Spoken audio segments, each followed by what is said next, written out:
ಕನ್ನಡ ನಾಡು, ಇದು ಕನ್ನಡಿಗರ ನಾಡಿಮಿಡಿತ. ಮಾನ್ವಿ ತಾಲೂಕಿನ ವಿವಿಧ ಖಾಸಗಿ ಕಾಲೇಜುಗಳ ಉಪನ್ಯಾಸಕರ ಸಂಘದ ವತಿಯಿಂದ ಇವತ್ತೇನು ನಮ್ಮ ಹಿಂದುಳಿದ ವರ್ಗ ಇರತಕ್ಕಂಥ ಕಲ್ಯಾಣ ಕರ್ನಾಟಕದ ವಿದ್ಯಾರ್ಥಿಗಳ ಭವಿಷ್ಯ ಉಜ್ವಲವಾಗಲಿ ಅನ್ನೋ ಒಂದು ಉದ್ದೇಶದಿಂದ ಈಗ ಎರಡನೇ ಬಾರಿ ನಾವು ನಮ್ಮ ಎಡಬಲ ಕರ್ನಾಟಕದ ಮಕ್ಕಳಿಗೆ ಸ್ಪರ್ಧಾತ್ಮಕ ಪರೀಕ್ಷೆಯಾಗಿ ಉಚಿತ ತರಬೇತಿ ಕಾರ್ಯಕ್ರಮವನ್ನು ದಿನಾಂಕ 19/7/2026 ಮಾನ್ಯ ಶ್ರೀ ಕಲ್ಮಣದ ಗುರುಭವನದಲ್ಲಿ ಬೆಳಗ್ಗೆ 10 ಗಂಟೆಯಿಂದ ಹಮ್ಮಿಕೊಳ್ಳಲಾಗಿದೆ. ಈ ಒಂದು ಕಾರ್ಯಕ್ರಮದ ದಿವ್ಯ ಸಾನ್ನಿಧ್ಯವನ್ನು ನಮ್ಮ ಕಲ್ಮಣದ ಶ್ರೀಗಳಾಗಿರ್ತಕ್ಕಂಥ ಶ್ರೀ ಷಟಸ್ಥಲ ಬ್ರಹ್ಮ ವಿರೂಪಾಕ್ಷ ಪಂಡಿತಾರಾಧ್ಯ ಶಿವಾಚಾರ್ಯ ಮಹಾಸ್ವಾಮಿಗಳು ಮುತ್ತಿನಪೇಟೆ ಕಲ್ಮಠ ಹಾಗೂ ನಮ್ಮ ಹಿರಿಪರ್ವಿ ಮಠದ ಮಣಿಪುರ ತೊಟ್ಟದ ಅರವಿ ವೆಂಕಟೇಶ್ವರ ಮಠದ ತೊಟ್ಟದಾರ ಮಹಾಸ್ವಾಮಿಗಳು ಸುಮಣಗಿರಿ ಮಠ ಅವರು ಕೂಡ ಈ ಒಂದು ಕಾರ್ಯಕ್ರಮದ ಸಾನ್ನಿಧ್ಯವನ್ನು ವಹಿಸಿಕೊಳ್ಳಲಿದ್ದಾರೆ. ಉದ್ಘಾಟಕರಾಗಿ ಮಾಜಿ ಸಚಿವರಾಗಿರ್ತಕ್ಕಂಥ ಶ್ರೀ ಸನ್ಮಾನ್ಯ MS ಗೋಪಾಲ ಸಾಹೇಬರು ವಿಧಾನ ಪರಿಷತ್ ಸದಸ್ಯರು ಅವರು ಆಗಮಿಸಿದ್ದಾರೆ ಮತ್ತು ಸಭೆಯ ಅಧ್ಯಕ್ಷತೆಯನ್ನು ಮಾನವೀಯ ಜನಪ್ರಿಯ ಶಾಸಕರಾಗಿರ್ತಕ್ಕಂಥ ಶ್ರೀ ಅಂಬಯ್ಯ ನಾಯ್ಕ ಅವರು ವಹಿಸಿಕೊಳ್ಳಲಿದ್ದಾರೆ. ಈ ಒಂದು ಮುಖ್ಯ ಅತಿಥಿಗಳಾಗಿ ಕಾರ್ಯಕ್ರಮಕ್ಕೆ ತಾವೇ ಸ್ವತಃ ಈ ಒಂದು ಕಾರ್ಯಕ್ರಮಕ್ಕೆ ಬೆನ್ನು ತಟ್ಟಿ ಶ್ಲಾಘಿಸಿ ನಮ್ಮ ರಾಯಚೂರಿನ ಜಿಲ್ಲಾಧಿಕಾರಿಗಳಾಗಿರ್ತಕ್ಕಂಥ ಶ್ರೀಮತಿ ಕವಿತಾ IAS ಜಿಲ್ಲಾಧಿಕಾರಿಗಳು ರಾಯಚೂರು ಅವರು ಕೂಡ ಆಗಮಿಸುತ್ತಿದ್ದಾರೆ ಮತ್ತು IAS ಅಧಿಕಾರಿಗಳು ಆಗಿರ್ತಕ್ಕಂಥ ನಮ್ಮ ಮಹಾನಗರ ಪಾಲಿಕೆ ರಾಯಚೂರಿನ ಮುಖ್ಯ ಆಯುಕ್ತರು ಆಗಿರ್ತಕ್ಕಂಥ ಶ್ರೀ ಜುಬೇಲ್ ಮಹಾಪಾತ್ರ ಅವರು ಕೂಡ ಈ ಒಂದು ಕಾರ್ಯಕ್ರಮವನ್ನು ನಾವು ಮಾಡ್ತಾ ಇದ್ದೀವಿ ಅನ್ನೋ ಒಂದು ವಿಷಯ ತಿಳಿದು ತಾವು ಕೂಡ ಬಂದು ವಿದ್ಯಾರ್ಥಿಗಳಿಗೆ ಒಂದು ಇನ್ಸ್ಪಿರೇಷನ್ ಸ್ಪೀಚ್ ಅನ್ನು ಕೊಡ್ತೀನಿ ಅಂತ ಹೇಳಿ ಅವರು ಸ್ವತಃ ಬಹಳ ಖುಷಿಯಿಂದ ಈ ಒಂದು ಕಾರ್ಯಕ್ರಮಕ್ಕೆ ಭಾಗಿಯಾಗಿದ್ದಾರೆ. ಅದೇ ರೀತಿ ನಮ್ಮ ವೀರೇಂದ್ರ ಬಣದಾವಿ IPS ಬಂದಿಖಾನೆ DAG ಅವರು ಬೆಂಗಳೂರು ಇವರು ಈ ಒಂದು ಕಾರ್ಯಕ್ರಮಕ್ಕೆ ಮುಖ್ಯ ಅತಿಥಿಗಳಾಗಿ ಆಗಮಿಸಿದ್ದು, ಅದೇ ರೀತಿ ನಮ್ಮ ಜಿಲ್ಲಾ ಉಪ ವರಿಷ್ಠಾಧಿಕಾರಿಗಳು ಹೆಚ್ಚುವರಿ ವರಿಷ್ಠಾಧಿಕಾರಿಗಳಾಗಿರ್ತಕ್ಕಂಥ ಸರ್ G ಹರೀಶ್ ಅವರು ಆಗಮಿಸುತ್ತಿದ್ದಾರೆ. ಇವರು ಕೂಡ ನಮ್ಮ ಮಾನವಿಯಲ್ಲಿ ಬಂದು ಕೆಲಸ ಮಾಡಿದಾರ. ಈ ಒಂದು ಕಾರ್ಯಕ್ರಮವನ್ನು ನಾವು ಮಾಡ್ತಾ ಇದ್ದು ಅಂತ ಕೇಳಿದ ತಕ್ಷಣ ಅವರು ಸ್ವತಃ ತಾವೇ ನಾನು ಕೂಡ ಬಂದು ಒಂದು ಮಕ್ಕಳಿಗೆ ಒಂದು ಇನ್ಸ್ಪಿರೇಷನ್ ಸ್ಪೀಚ್ ಅನ್ನು ಕೊಡ್ತೀನಿ ಅಂತ ಹೇಳಿದ್ರು. ಅವರಿಗೂ ನಾವು ಇದು ಮಾಡಿದ್ವಿ. ಈ ಒಂದು ಎಲ್ಲ ಕಾರ್ಯಕ್ರಮದ ಬೆನ್ನೆಲುಬಾಗಿ ನಮ್ಮ ಮಾನವೀಯ ಕಸಗಾರಾಗಿರ್ತಕ್ಕಂಥ ನಮ್ಮ ಭೀಮ್ ರಾಮ್ ಸಮುದ್ರ ಅವರು ಸ್ವತಃ ತಾವೇ ಈ ಒಂದು ಕಾರ್ಯಗಳನ್ನ ಮಾಡೋದಕ್ಕೆ ತಾವೇ ಎಲ್ಲ ನಮಗೆ ಮಾಹಿತಿಯನ್ನು ನೀಡಿ ಎಲ್ಲ ಅಧಿಕಾರಿಗಳಿಗೆ ಇದ್ರ ಬಗ್ಗೆ ಮಾಹಿತಿ ನೀಡಿ ಮತ್ತು ನಮ್ಮೆಲ್ಲರಿಗೆ ಬೆನ್ನೆಲುಬಾಗಿ ನಿಂತು ಈ ಒಂದು ಕಾರ್ಯಕ್ರಮಕ್ಕೆ ಅವರು ಕೂಡ ಆಗಮಿಸಿದ್ದಾರೆ ಮುಖ್ಯವಾಗಿ. ಈ ಒಂದು ಕಾರ್ಯಕ್ರಮಕ್ಕೆ ಸಂಪನ್ಮೂಲ ವ್ಯಕ್ತಿಗಳಾಗಿ ಶ್ರೀ AT ಪಾಟೀಲ್ ಅಂತ ಹೇಳಿ MA LLB ದಿಕ್ಸೂಚಿ ಮಾಸಪತ್ರಿಕೆ, ಈ ಒಂದು ಮಾಸಪತ್ರಿಕೆ ನಿಮ್ಗೆ ಗೊತ್ತಿರಬೇಕು, ಕರ್ನಾಟಕದಾದ್ಯಂತ ಮಕ್ಕಳಿಗೆ IAS PS ಮತ್ತು ವಿವಿಧ ಸ್ಪರ್ಧಾತ್ಮಕ ಪರೀಕ್ಷೆಗಳಿಗೆ ಒಂದು ಮಾಹಿತಿ ನೀಡ್ತಕ್ಕಂಥ ಸಮಗ್ರ ಮಾಹಿತಿ ನೀಡ್ತಕ್ಕಂಥ ಮಾಸಿಕ ಸಂಚಿಕೆ. ಈ ಒಂದು ಪತ್ರಿಕೆಯ ಸಂಪಾದಕರಾಗಿರ್ತಕ್ಕಂಥ AT ಪಾಟೀಲ್ ಅವರು ಆಗಮಿಸಿದ್ದಾರೆ.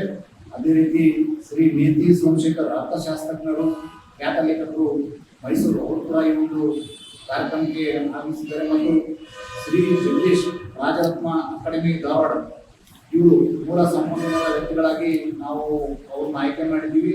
ಅವರು ಈ ಒಂದು ಸ್ಪರ್ಧಾತ್ಮಕ ಪರೀಕ್ಷೆಯ ತರಬೇತಿ ಕಾರ್ಯಾಗಾರದಲ್ಲಿ ಸಂಪನ್ಮೂಲ ವ್ಯಕ್ತಿಗಳನ್ನಾಗಿ ನಾವು ಅವ್ರನ್ನ ಆಹ್ವಾನಿಸಿದ್ದೀವಿ. ಈ ಒಂದು ಕಾರ್ಯಕ್ರಮಕ್ಕೆ ಮಾನವೀಯ ವಿವಿಧ ಕಾಲೇಜುಗಳ ಶಾಲಾ ವಿದ್ಯಾರ್ಥಿಗಳು ಮತ್ತು ಅಕ್ಕಪಕ್ಕದಲ್ಲಿರ್ತಕ್ಕಂಥ ಎಲ್ಲ ಕಾಲೇಜುಗಳ ವಿದ್ಯಾರ್ಥಿಗಳು ಆಗಮಿಸಿ ಅವತ್ತಿನ ದಿವಸ ಈ ಒಂದು ಕಾರ್ಯಾಗಾರದ ಒಂದು ಲಾಭವನ್ನು ಪಡೆಯಬೇಕಾಗಿ ವಿನಂತಿಸುತ್ತೇನೆ.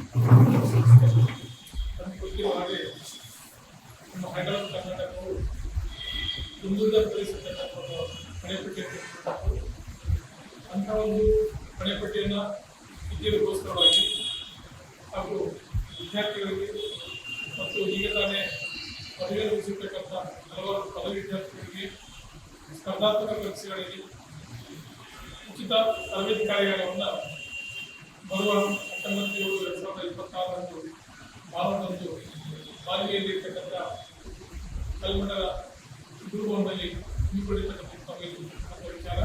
ಇದರ ಅಂಗವಾಗಿ ಹಲವಾರು ಸಂಸ್ಥೆಗಳು ಅಂದರೆ ಅಖಿಲ ಭಾರತ ಕೇಸರಿ ಲಿಂಗಾಯತ ಮಹಾಸಭಾ ಇರ್ಬೋದು, ಹಾಗೂ ಮಾನವೀಯ ತಾಲೂಕು ಘಟಕ ಮತ್ತು ಮಾಧ್ಯಮ ಸಮಿತಿ ಮಾನ್ವಿ ಸೇವಾ ಸಂಘ, ಹಾಗೂ ಖಾಸಗಿ ಕಾಲೇಜುಗಳ ಉಪನ್ಯಾಸಕ ಸಂಘ ಮಾನ್ವಿ ಮತ್ತು ಭೀಮರಾಯ ಸಕ್ಕರೆ ಸರ್ಕಲ್ ಸ್ಪರ್ಧಾತ್ಮಕ ಮಹಾಸಭಾಕ್ಕೆ ಇವರುಗಳ ಸಂಯುಕ್ತಾಶ್ರಯದಲ್ಲಿ ವಿದ್ಯಾರ್ಥಿಗಳಿಗೆ ಸಂಪೂರ್ಣವಾಗಿರ್ತಕ್ಕಂಥ ಮಾಹಿತಿಯನ್ನು ಕೊಟ್ಟು ಪರೀಕ್ಷೆಗಳನ್ನ KS, IS, IPS, IFS, PDA, PDO, FDA, SDA, KSET, NET, SNET ಇನ್ನಿತರ ಪರೀಕ್ಷೆಗಳಿಗೆ ಯಾವುದೇ ತಯಾರಾಗತಕ್ಕಂಥ ಒಂದು ಮಾಹಿತಿಯನ್ನ ಸಂಪನ್ಮೂಲ ವ್ಯಕ್ತಿಗಳಿಂದ ತಿಳಿಸುತ್ತಕ್ಕಂಥ ಒಂದು ಕೆಲಸವನ್ನ ನಮ್ಮ ತಹಸೀಲ್ದಾರ್ ಅವರು ಮಾಡ್ತಾ ಇದ್ದಾರೆ.